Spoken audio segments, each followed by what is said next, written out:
Bonjour. L'écriture d'un verbe à l'imparfait et au passé simple du mode indicatif a été étudiée dans la vidéo numéro 43 de la série d'orthographe. Je vous suggère de la revoir avant de visionner cette vidéo. Aujourd'hui, nous allons expliquer quand un verbe qui doit exprimer une action passée doit être employé à l'un de ces deux temps. Rappelons que lorsque nous voulons exprimer une action qui est sûre et certaine, que ce soit dans le présent, dans le passé ou dans le futur, nous exprimons cette action en utilisant le mode indicatif. Le mode indicatif comprend 8 temps, 4 temps simples et 4 temps composés. Parmi les temps simples, nous avons le présent, le futur simple et 2 temps pour exprimer une action passée. Cette action passée peut s'exprimer soit à l'imparfait, soit au passé simple. C'est ce que nous allons étudier aujourd'hui. Une action passée s'exprime à l'imparfait si cette action passée n'est pas bien précisée dans le passé au sujet de sa durée ou de son époque. Elle s'exprime également à l'imparfait si cette action passée dure longtemps et si cette durée est précisée. Elle s'exprime également à l'imparfait si cette action passée se répète. Au contraire, une action passée s'exprime au passé simple si cette action arrive à un moment précis dans le passé ou lorsque l'action passée est brève.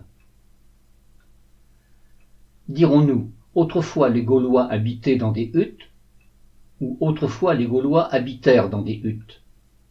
Ici, nous emploierons l'imparfait car l'action n'est pas précisée dans sa durée. Autrefois, les Gaulois habitaient dans des huttes. Dirons-nous il pleuvait depuis 3 jours ou il plut depuis 3 jours? Ici, nous emploierons l'imparfait car l'action dure dans le temps.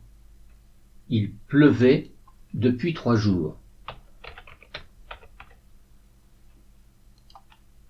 Dirons-nous tous les automnes nous ramassions les châtaignes tombées sous l'arbre ou tous les automnes nous ramassâmes les châtaignes tombées sous l'arbre?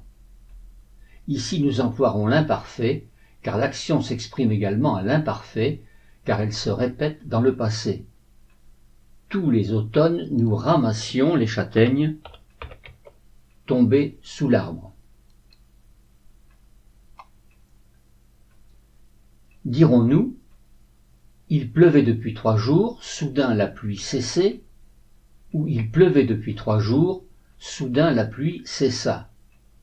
Ici nous emploierons le passé simple, car l'action arrive à un moment précis et l'action de cesser est une action brève. Soudain la pluie cessa.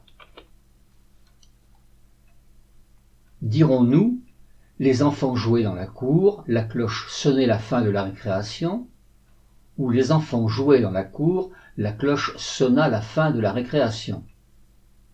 Ici nous devons dire la cloche sonna la fin de la récréation, car c'est la suite logique. Nous emploierons le passé simple. L'action de sonner est brève et elle indique que la récréation est terminée. Le moment où cette action arrive est bien précis. Dire la cloche sonnait la fin de la récréation aurait un autre sens, celui de dire que cette action est une action qui se répète dans le passé, ce qui n'est pas ce que nous souhaitons dire ici. Si ces vidéos vous sont utiles, n'hésitez pas à les faire connaître autour de vous. Incitez les personnes intéressées à s'abonner à ma chaîne et à cliquer sur la petite cloche située à droite du bouton abonner pour être averti de la mise en ligne d'une nouvelle vidéo, et n'oubliez pas de cliquer sur le pouce en l'air pour indiquer votre intérêt. C'est pour moi le meilleur des encouragements.